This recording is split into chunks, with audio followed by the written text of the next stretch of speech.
On October 20th, 1967, me and Roger were riding up the creek in Bluff Creek, and we looked to past the root ball to our left, and up stood this creature. Now, you all know the story from here, but this is the confession.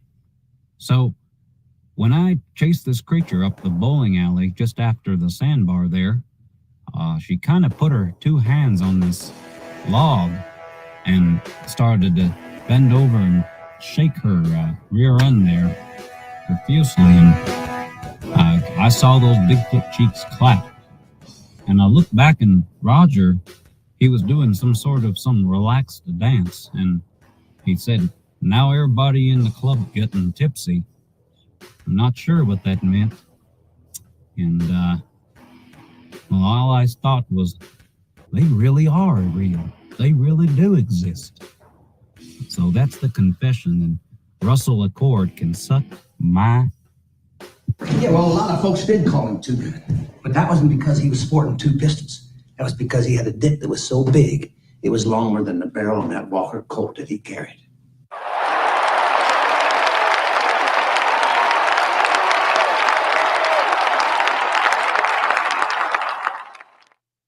I'm here to do one thing, is to bring one of these creatures back. I don't want to talk right now. So don't get mad. Just keep the camera off right now, okay? I said I don't want to talk. You got it? Joan, get me a Snapple. Joan, get me a Snapple. And if you haven't already figured it out, this show is not intended for anybody under the age of 13. If you think your parents love you, go ask them. You might be surprised at your answer. Hello, everybody. I am your host, the Reverend Gun Kelley, at your service. Still alive and kicking. That's right. Feeling a little better this week. Figured we get a show in, and we're going to talk about Oregon and the Bigfoot Highway and all the craziness that goes on up there in the Pacific Northwest. Happy 420 for those of you who participate. Tonight's Lunacy is brought to you by Homegrown Gelato 45. That's right. Gelato 41. Sorry. And yes, Miss Mary, I have some of this for you for June that'll be absolutely perfect. This year's selection is Alaskan Thunderfuck and Amnesia, both of which have been started from seed bank seeds, guaranteed females, and are growing under a grow light as we speak. That's right, G41, and I've got a whole ounce of it for you for the trip. I've also got an ounce of Blue Dream for you for the trip as well. So, yeah. Happy 420 all the way around. Good Lord in heaven, help me. Yeah, I just remembered that. Oh. Then I hear the best thing to do is feed them to pigs. You've got to starve the pigs for a few days. Then the sight of a chopped up body will look like curry to a piss head. You've got to shave the heads of your victims and pull the teeth out for the sake of the pig's digestion. You could do this afterwards, of course, but you don't want to go sieving through pig shit now, do you? They will go through bone like butter. You need at least 16 pigs to finish the job in one sitting, so be wary of any man who keeps a pig farm. That's right. Any man that keeps a pig farm, be leery of them. That wasn't the button I meant to push, but sometimes we don't get what we want. Speaking of which, June, that's right, June 7th through the 11th, we are going to Bluff Creek Resort up in the Trinity Alps. I believe it's in the Six River National Forest, right on the Klamath River. Do some gold prospecting, panning, and do some fishing and some bigfooting. And we're going to take a visit to the Bluff Creek film site. Hopefully Rowdy will be joining us. Rowdy Kelley of the Bluff Creek Project has said as long as he's not engaged in a project, he will come down and spend the night with us down there at the resort and take us up to the film site as long as we can get in there. If you're going to come with us, you'll want to bring some saws. You'll want to bring a chainsaw if you have one, and some toe straps. Yeah, not toe straps, but you know what I'm talking about. Ratchet straps, just in case we have to move stuff out of the way to get in there. That is June 7th to the 11th.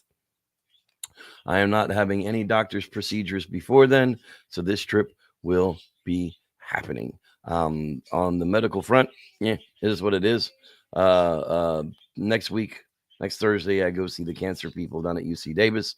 If you're just tuning in and you haven't seen before, unfortunately, the Rev's got a little bit of cancer he's going to be dealing with. I'm not dying of cancer. It's not stage 4 cancer. It's a little bit of kidney cancer, and I would probably outlive it if they didn't do anything. But unfortunately, it's growing, and they decided they want to cut it out. So I've got to go see the best people in the business, according to them, and we're going to see what they have to say about it next week. And look at all that glorious hair. Are you kidding me? I mean, I haven't had hair this thick since I was like 20. I wish the peaks would grow back in, but unfortunately, I think they're just gone. But yeah, I no longer have a Cupid doll. I actually have real hair. I walk 3 miles a day, 5 days a week. I work out 3 times a day, 5 days a week. And, I'm just going to keep on keeping on. We're going to do what we can do. I'm going to try and be as strong and as healthy as I can be before I have to go in for surgery. So I will keep y'all informed as we do that.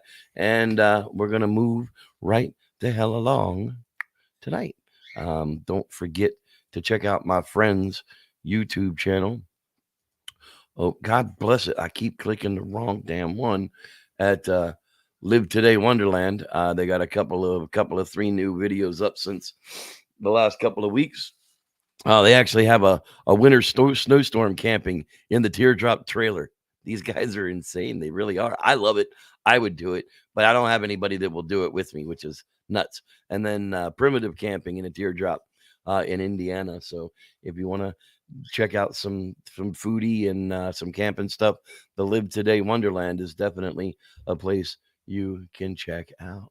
All right, Oregon. No, I don't want to disable my ad blocker.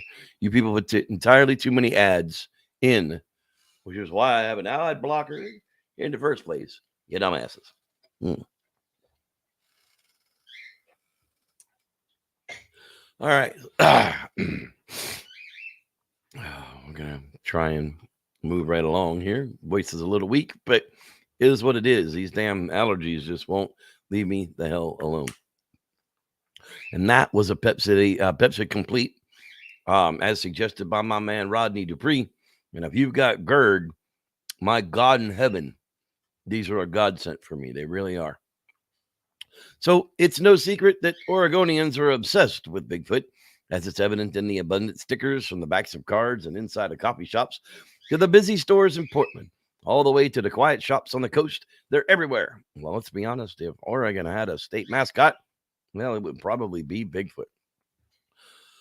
Oregon's always been a hotspot for Bigfoot sightings, making one of the top states for encounters. The North American Bigfoot Center, which is Cliff Barackman, by the way, is located in Boring. I mean, Jesus, can you? It's why don't you just name your city? Don't come here. Don't come here, Oregon. I mean, that's even better than Boring. But apparently, Boring is a name and whatever. Yeah, Boring, Oregon, which is owned by Cliff Barackman, however you want to pronounce it. I think he says Barackman. The evidence analysis on the hit show Finding Bigfoot. That's right. The history behind the mysterious and beloved figure is extremely vast. Journalist Becky Little says the Bigfoot discussion started when loggers found giant footprints deep in the woods. Only in the 1950s did this discussion start spreading in the media. Little says that in the 1980s, Bigfoot started to become a symbol of wilderness and environmentalism. That seems to be the very view today, especially in Oregon, where Bigfoot is more of a celebrity figure rather than something to be feared. The Bigfoot Field Researchers Organization, the BFRO, has compiled Bigfoot reports from all over North America, including the state of Oregon.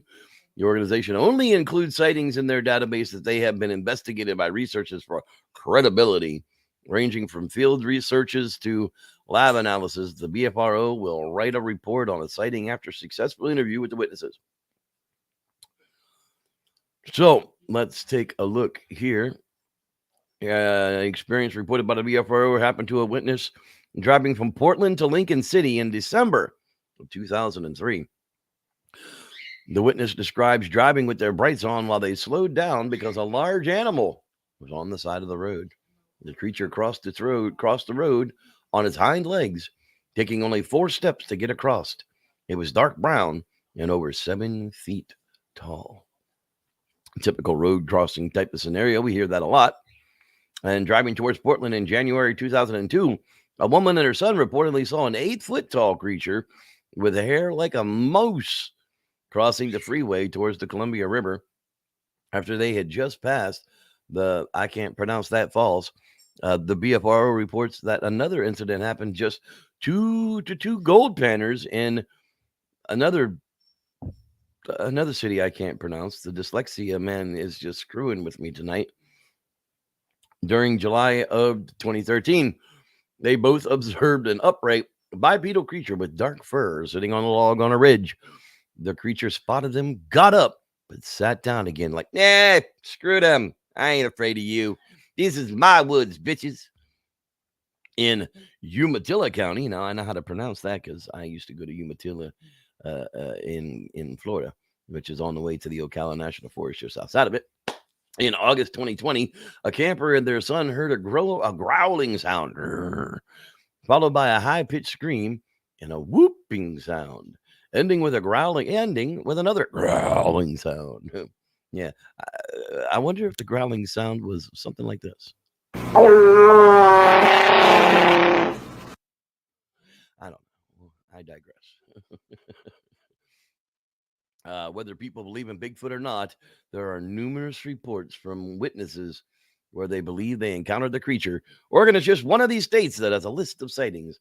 However, Oregon is likely home to the people most excited about finding Bigfoot. And this was by Mackenzie Gerdes. Gerdes? Again, the dyslexia is just really fouling that up. On the gfucrescent.com. You can look that one up if you'd like to check it out closer. Speaking of checking things out closer, yeah, you use cookies, eat it. Ellen Vizzini, July of 2019, Bigfoot Lover's Guide to Oregon. That's right, traveloregon.com is where you will find this one. Half human, half ape, huge and heavily hairy, the elusive creature known as Bigfoot, according to the legend, has roamed the forest of North America for hundreds of years. To the delight of fans, young and old, despite inspiring countless books, documentaries, festivals, and special tours, Bigfoot remains an enigma today. Visitors to Oregon know that the big guy calls the Pacific Northwest home. There's even a Bigfoot trap in Southern Oregon, built by hopeful trappers decades ago, and an Eastern Oregon researcher who's devoted his life to finding evidence to prove that Bigfoot exists. I wonder if this will actually take us to the Bigfoot Oregon trap. There it is. I would kind of like to go and check this out. I don't know where this is. I don't really know where Jacksonville, Oregon actually is, but I just think it would be nifty as a Bigfoot researcher and investigator to, actually go to this place and check it out. But I digress. Back to the article. Pardon me while I wet my throat. Here we go. Oregon shows its love for the big guy, also nicknamed Sasquatch, with a growing number of events, tours, and attractions. Here's a way that you can channel your quest for Bigfoot in Oregon. There's, of course, artifacts on display at the North American Bigfoot Center. Foot casts, handprints, the Native American art, all kind of cool stuff. The North American Bigfoot Center in Boring is a hub for Squatchy lore, culture, research, artifacts, and gatherings. Launched by Cliff Barackman, Bigfoot field researcher and co-host of Animal Planet's Finding Bigfoot. The museum is a must-visit for believers and skeptics alike. See Bigfoot from the water on the Explorer in Portland, Oregon. That Bigfoot fellow is known to be sneaky, so a water approach isn't a bad idea. Portland Spirits round trip day-long Columbia Gorge Bigfoot adventure cruise makes for a delightful way to sit back and be entertained while cruising the Columbia River. Off into the wilderness, if you want to combine a hike through Oregon's varied landscapes with a possible Sasquatch encounter, you shouldn't miss a tour with the Blue Mountain Bigfoot Research. Participants get accompany the research team around Scott and Hannah Violet into the harsh wilderness of the state and learn all kinds of interesting facts about North America's most famous apes. The Sasquatch trips range from 6-hour excursion to an entire weekend adventure, including overnight camping. Woohoo! Aerial observation. There you go. Big Mountain Helitour. Visitors can go on a private helicopter flight over the I can't pronounce that national forest near Bend. This is considered one of the best spots for Bigfoot sightings, with several reported sightings in the area since 1963. The world's only Bigfoot helicopter tour flies over the majestic Cascade Mountains in an 80-mile loop, enabling a bird's eye view of the bright green forest crisscrossed with the rivers and snow-capped peaks. Up to 3 passengers can fit on board the 45-minute sightseeing flight, which starts from Bend. On the rails through nature, that's right. The Eagle Cap excursion train glides on rails through the northeastern Oregon, starting in Elgin. Passengers can sit back and watch wooded mountain peaks, rugged basalt cliffs, and the Grand Round River pass by the traverse and the Wallowa Mountains, an impressive mountain range also known as Oregon's Swiss Alps. Throughout the year, the routes focus on different themes, but the Seeking Bigfoot tour is a must. And finally, a festival for the believers. The city of Troutdale hosts the annual Oregon Bigfoot Festival in mid-August, a day-long event featuring famous Bigfoot enthusiasts and paranormal experts. So there you have it, folks. Check it out there at traveloregon.com. And speaking of checking things out, let's check out this week's Quasi Rewind, Easter. And now, Quasi Theories from a Quasi Scientist with your host, Dean Cooper. X marks the spot. Easter. Easter surely scoots about calendar-wise. The reason's obvious. It is always on the first Sunday after the first full moon after the first day of spring. Not expecting that, were you? The key to it is the name Easter itself. The name came into English from an old Germanic goddess named Ustre, the goddess of the dawn. Her holiday was celebrated at the spring equinox, when the path of the sun, or the ecliptic, crosses the celestial equator, and the length of day and night are equal. She was also the goddess of fertility, therefore eggs, bunnies, and lambs were associated with her. She is cognate with the other Mediterranean fertility and love goddesses like Astarte, Ishtar, and Aphrodite, who were all considered aspects of the one mother goddess. There's some scholarly arguments about all this, but I am the quasi-scientist around here, and this is my quasi-theory.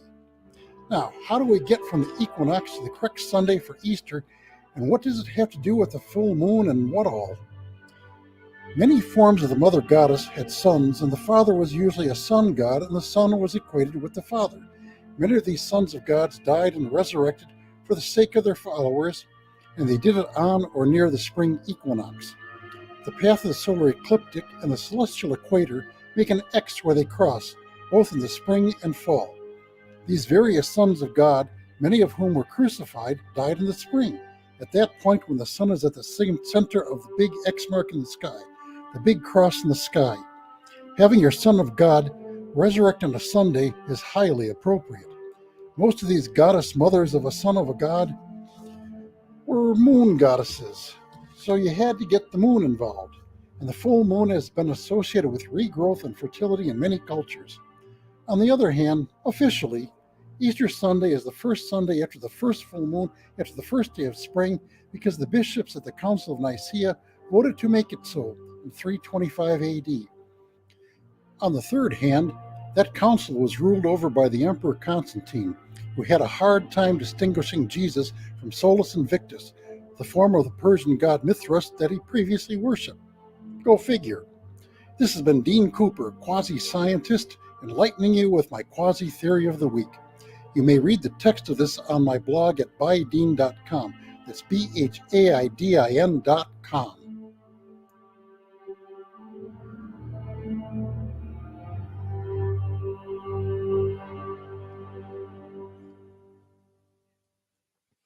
Bydean.com. Well, that's there you go, folks. I believe now it is time for another camping tips for stupids. So let's go ahead and bring up this week's camping tips, and you should enjoy. Camping tips for stupids. Tip number 33. How to recognize shit in the woods.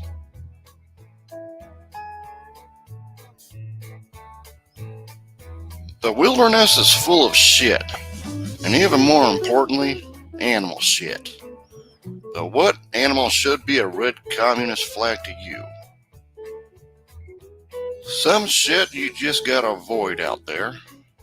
Don't want to start some shit with an angry bear or mountain lion. So here are some points on that shit. This is deer shit. You can tell because it has the word deer shit written next to it. This will be commonplace where there are deer taking shits.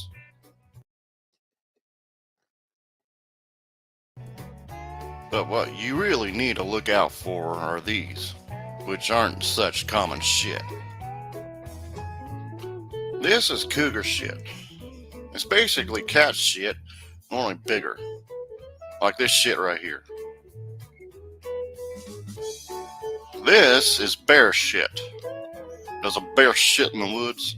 Yes, stupid. All the fucking time. Remember to wear high-top boots.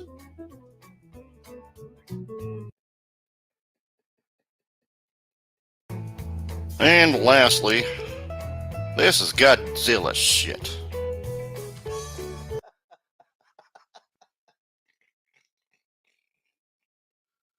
Enough said. This has been Camping Tips for Stupids. Remember to spay and neuter your idiot population.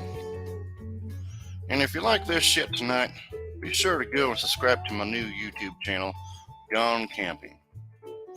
Gun Camping, where you get your gear reviews, campfire cooking videos, and me, this shit right here, going camping.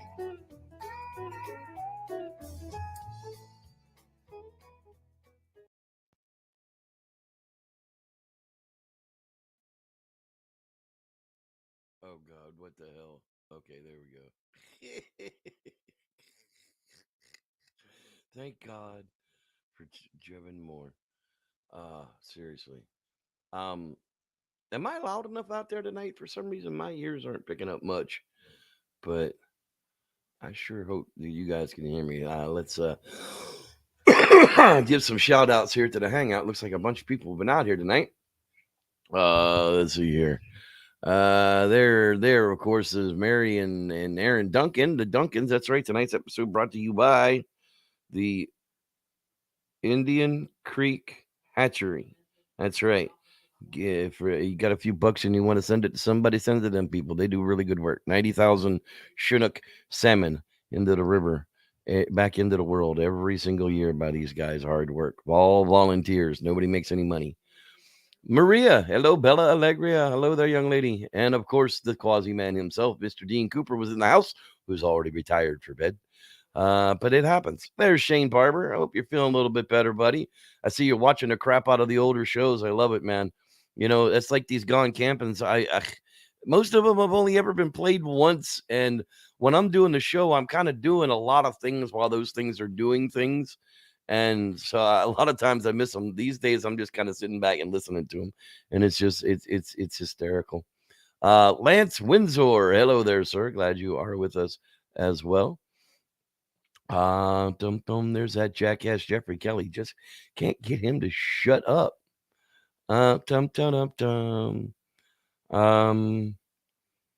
Damn, we're scrolling on the kid. Hello, kid. Glad you're with me, buddy.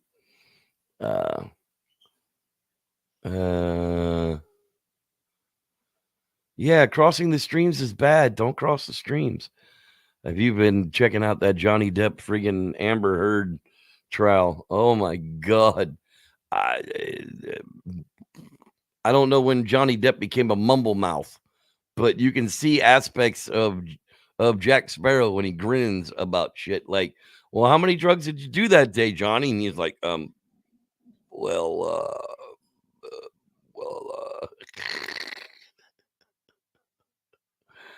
let's see here.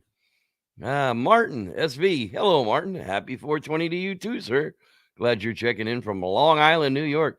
Hey, if you haven't checked out the Long Island Auditor channel on YouTube, you should probably do that. That guy is working hard to make New York a better place. He really is. Grasshopper Etel. Hello, Grasshopper. And there's the man, Rod Dupree, who saved my gut.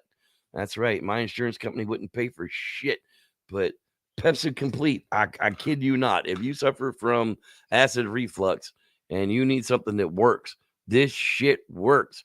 Take one in the morning, take one in the evening. Ain't we got fun? Goldfish and Bigfoot. That's right. June 7th through the 11th. That's right. Dixie Q. Hello, Dixie Q. Yep, still haven't found Dixie Normus, but you're out there somewhere, I'm sure. Cam Young's in the house. Hello, Cam. I'm glad you are with us as well. That's right. He's got that grown-up mustache going these days. It's crazy. Titan Glass 88. Hello, Titan Glass. Glad you're with us as well. The Gone Trappin'. Hello, Gone Trappin'.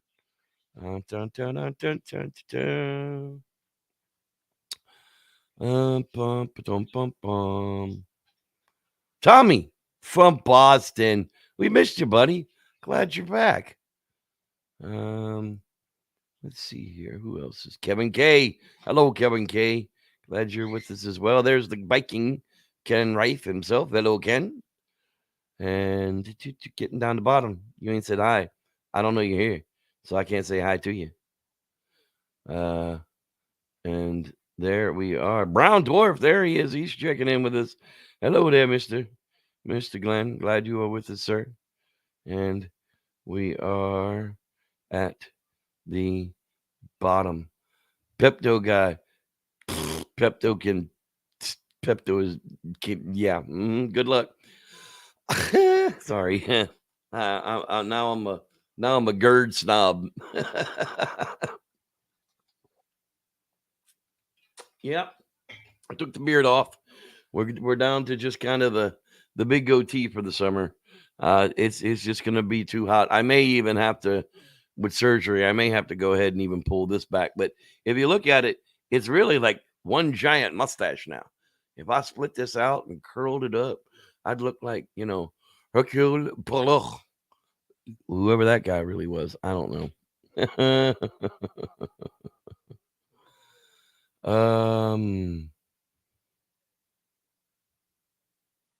All right, I was making sure that I wasn't missing anything here, and I don't believe I did.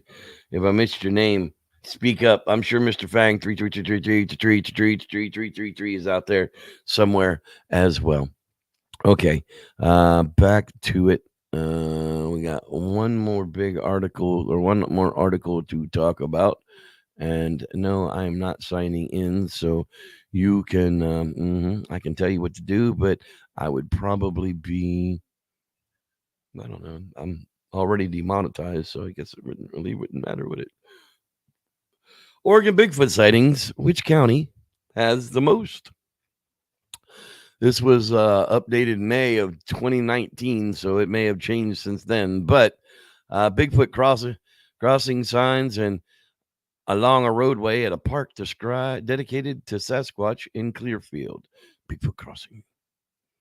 Sasquatch is everywhere in Oregon. And how do we know? Well, there's a whole database of Bigfoot sightings managed by the Bigfoot Field Research Organization. Jesus, if there's one thing that the BFRO has done, they have shoved that name down the throat of just about any article that's ever written about Bigfoot ever. God bless it. So they crunched the numbers. Now they have definitive ranking of counties in Oregon based on Sasquatch sightings. Where does your county land? Well, keep reading and you'll want to know how often Bigfoot shows up in the U.S. and Canada. Scroll to the bottom and check out the map. Counties with absolutely zero sightings: Sherman, Malheur, Wheeler, and Gillum. If the idea of running into a hairy ape man in the wood doesn't appear to you, then you should probably go to one of those counties. Counties with at least one sighting: Crook, Lake, Lincoln, Morrow, and Yamhill. Those are probably relatively safe for Sasquatch averse. Okay. Wow. Yeah. Shaved the bitch down. Thought it was this big, didn't you, Gus? Oh, they were showing us the footprint that is an obvious fake. But okay. Idona Dutton of the Dolls visited the Bigfoot Center in 1972 to report finding a footprint in a rock. This print may have been made when the rock was still cooling a long time ago. Well, then why would that be a Bigfoot print? I don't know. Counties with at least two sightings: Harney and Jefferson. Counties with at least three sightings would be Columbia and Wallowa, not to be confused with Walla Walla, Washington. Naturalist and author Robert Pyle attempts to make a plaster of Paris mold of a large tract in the woods of southwestern Washington. As a scientist, he's keeping an open mind when investigating whether Bigfoot exists. That is the dumbest. You have no idea how to cast anything. Oh my God. Anyhow, counties with at least four sightings: Baker, Benton, and Union. Counties with five sightings would be Grant. The Bigfoot Cookbook, the original Bigfoot Cookbook, is shaped like a Bigfoot. Jane and Boyd Broger of Salem with Bigfoot Cookbook, and Baking Pan with Bigfoot with footprint Oregonian. English much? What the fuck did that just say? Sorry. Pardon me while I whip this out. Counties with at least six sightings are Jackson and Washington. 7 sightings or more is Coos, Lynn, and Wasco. Representative Ted of Junction City receives an appreciative handshake from Bigfoot Thursday, shortly before the Oregon House passed measures to not harm Sasquatch or Bigfoot. Counties with 8 sightings would be Clatsop, Klamath, and Polk. 9 sightings: Curry and Tillamook. 10 sightings: Marion. Now we're talking. The 10 sightings, you better watch your ass in the woods. Bigfoot's probably there. From here on out, might be considered a heavy Sasquatch territory. 1924, 6 terrified miners rushed off of Mount St. Helens to report that a band of hairy ape-like giants had attacked them in the middle of the night. The encounter is thought to be the first modern report of Bigfoot in the Pacific Northwest. The names of Ape Canyon and Ape Cave allude to the event. Counties with 12 as Hood River. 15 sightings. Shoots up, boy. Deschutes. The one on the big gray one here is bullshit. The one that's on the left there, the other white one, looks like a copy of the Patterson Gimlin foot. The other one that's on the table there is definitely bullshit. I mean, they're carved. You can see them. It's not, whatever. Counties with 16s would be Lane, Umatilla. 17 would be Douglas. Counties with 21 sightings: Josephine. Woo, watch the hell out, boy. Clackamas County has 27 reported sightings. The last report was in June of 2014 near Estacada. All right, sure, if you say so. There, among the old trees, a shadowy figure an intelligence controlling a hand with an opposable thumb, the reporter writes, wielding possibly a large stick, sending knocking sounds echoing through the dark cathedral forest. Yeah, exactly. All right. Bigfoot sightings by county. There you go. Clackamas is the highest, followed by Josephine at number 21 and Douglas at 17, rounding out the top three. There's the abundance of Bigfoot sightings on the Bigfoot filter. Yeah, Bigfoot seems to be seen all over the United States except for the Great Plains, where there aren't many mountains to be seen. So there you go, folks. That is going to do it for us tonight, right here on the Squatchers Lounge podcast. Whew. All right, let me scroll back through here, make sure I didn't miss anybody. I think we are all caught up. I don't want to miss any shout out to anybody. I'm glad you guys. General Smirnoff, yes, go fuck yourself. There you go.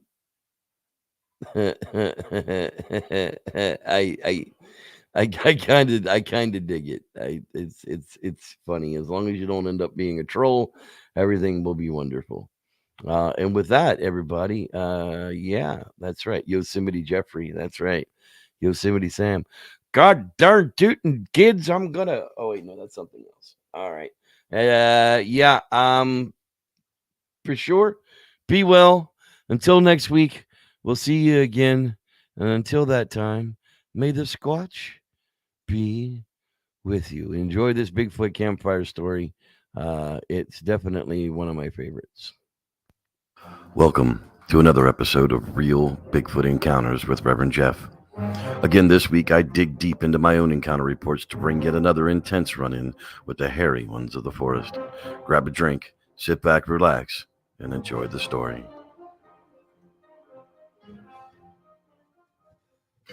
It was the summer I turned 13, and I was visiting family on the Cherokee Reservation in the Blue Ridge Mountains of North Carolina.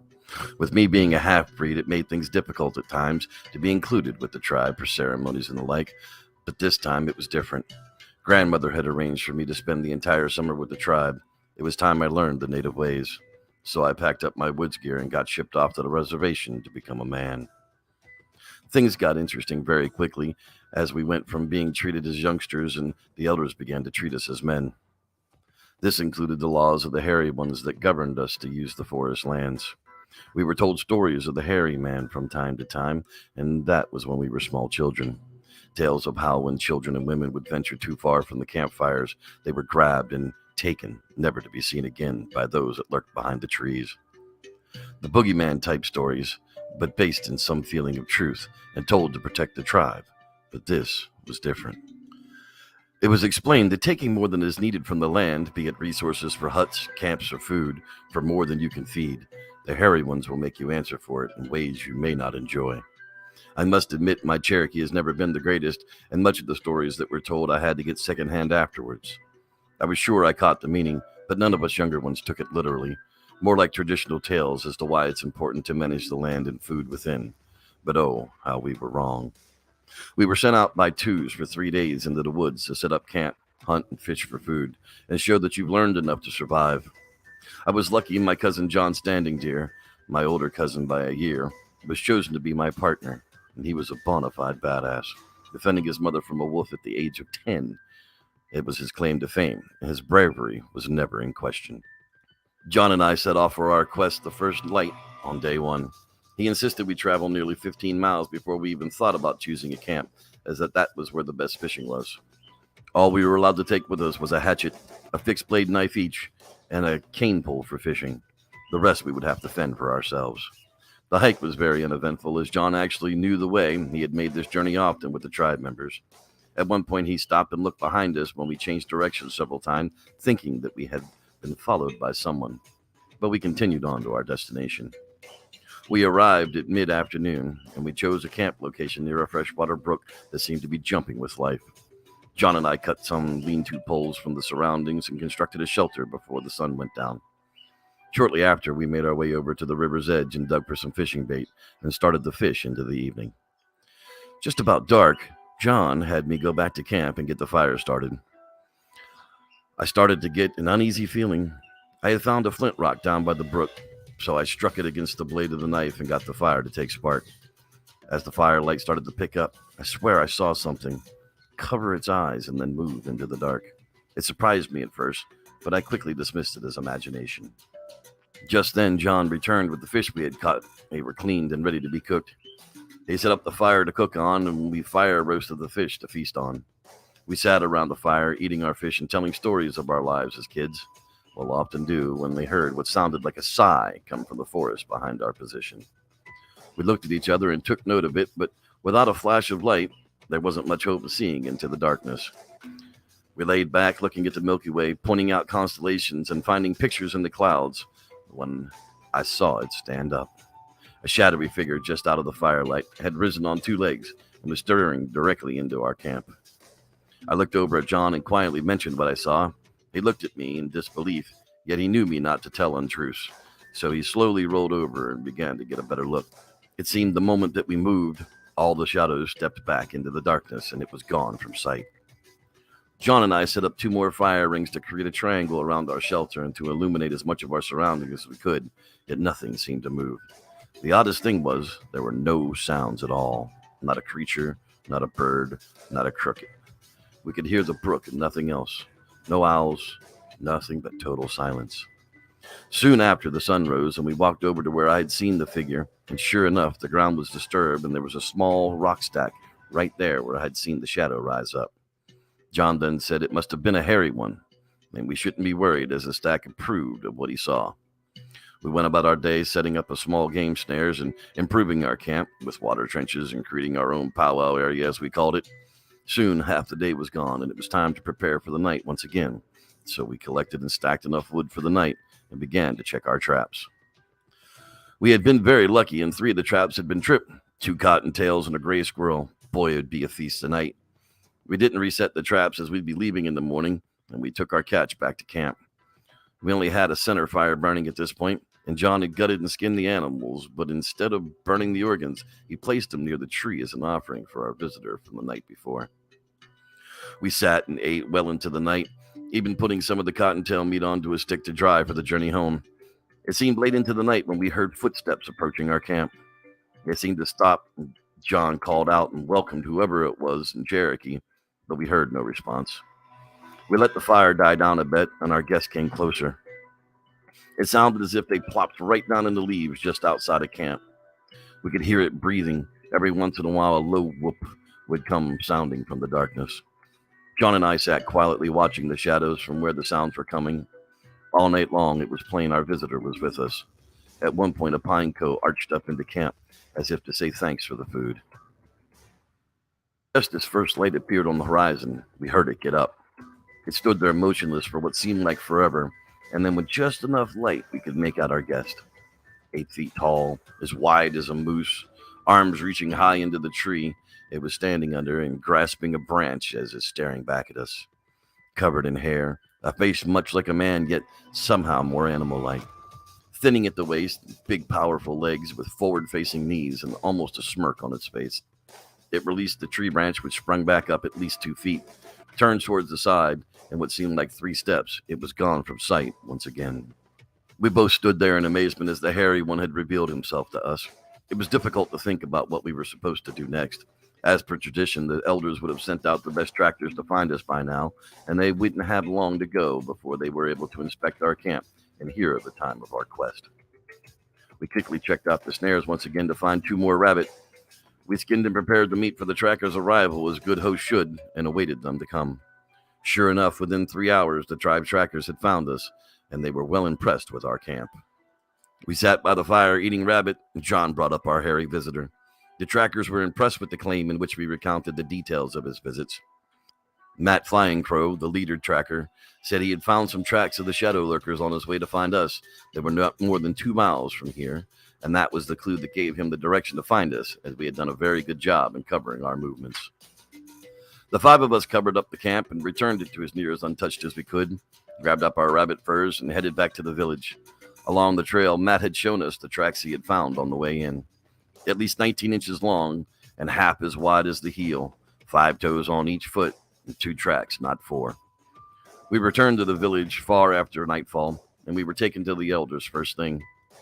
John and I told the tales of our quest and presented the skins to the elders, and then we were told that the visit came from the hairy ones.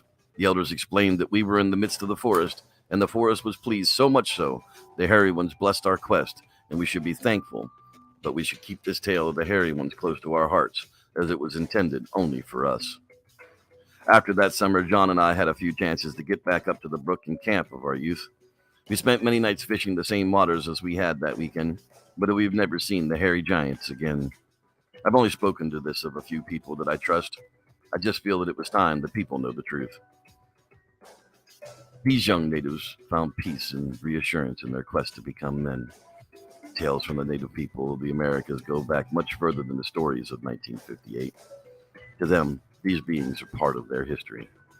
To me, it was another real Bigfoot encounter. Thanks for watching. I'm Reverend Jeff, and may the Squatch be with you.